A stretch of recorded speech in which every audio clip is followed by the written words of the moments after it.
Alhamdulillah hari ini untuk kedua kalinya kami mendapatkan salinan resmi ya dari berkas yang pernah dipakai. Kali ini adalah dipakai oleh Joko Widodo ketika mengikuti Pilkada DKI Jakarta tahun 2012. Kemarin di KPU itu adalah Pak Dr. Bonatua dan Pak Lukas. Oke. Ya, mereka sebagai pemohon informasi. Nah, karena pemohon informasi, prosedurnya sudah sesuai. Ya, kemarin kami PPID ya, sebenarnya PPID kami yang memberikan itu dokumen yang dibutuhkan. Oke, berarti pemohonnya ada 2 ya, Pak? Yang kami kalau di DKI ada 4 pemohon, tapi baru 2 yang kemarin itu. Kalau Roy Suryo kalau nggak salah dia atas nama tim penegak keadilan ya, Pak ya? Lupa saya. Ya itu kan masih berproses.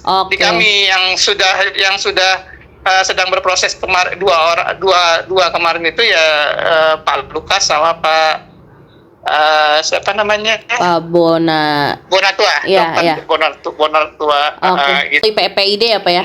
Nah, terkait alasan memberikan tuh apa, Pak? Apakah karena undang-undang keterbukaan informasi itu kah?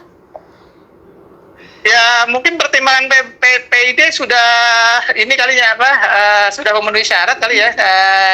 Mungkin bisa dikonfirmasi ke PPID lagi. Yang pasti kan kemarin itu beberapa informasi kan kita putihkan ya. Iya. Untuk menjaga kalau pertimbangan itu ke PPID aja, Mbak. Yang pasti itu udah melalui prosedur lah ya permohonan informasinya. Oke, tapi kalau respons dari KPU DKI sendiri, Pak, terkait Pak Roy ingin mengajukan uji konsekuensi terkait yang diputihkan itu seperti apa, Pak? Penuh oleh PPID. Berarti harus langsung ke PPID ya, Pak ya? Ya, jadi kan gini, prosedur informasi itu ketika kami berikan dan mereka tidak puas apa yang kami berikan, ya mereka kan bisa mengajukan kembali atau nanti ada prosedur-prosedur ya dari PPID yang bisa ini nama mereka gitu. Oke. Ditempuh sama mereka. Oke, berarti silakan saja jika ingin mengajukan keberatan ya, Pak ya? Iya, kan yang pasti kemarin bukan Roy Suryo sebenarnya. Iya. Yang kita berikan itu, gitu kan. Tapi kalau Roy Suryo nanti diberikan terus mereka keberatan, ya silakan ditempuh jalur-jalur itu. Oke, siap. Iya. Tujuannya adalah membuat masyarakat tahu, karena ini hak publik ya, right to know. Publik itu supaya mereka mengetahui bahwa ada ijazah yang dipakai oleh seorang pejabat publik ya, sesuai dengan pasal 18 di Undang-Undang Keterbukaan Informasi Publik, dan bentuknya seperti apa. Nah, itulah makanya gunanya kita mengejar, dan ini baru 2, Mbak, yang kita dapatkan dari 8. Oh, baru 2 dari KPU DKI. Ya. Satu lagi dari KPU mana, DKI Pak? 1 sama KPU Pusat itu baru 1. KPU Pusat harusnya ada 2. Oke. Dan sejauh ini yang dibandingkan seperti apa, Pak? Kalau dari 2 institusi itu, Pak? Kalau dari 2 itu ijazahnya sih similar ya, atau mirip gitu. Teman kan pengesahannya kan beda-beda. Nah, pengesahan ini kan lembar legislasinya itu kan nanti juga kita tes, kita uji juga. Apakah pada tahun yang bersangkutan itu si legislatornya si legalisatornya, orang yang mengesahkan itu sudah menjabat atau belum. Itu kan kita cek juga.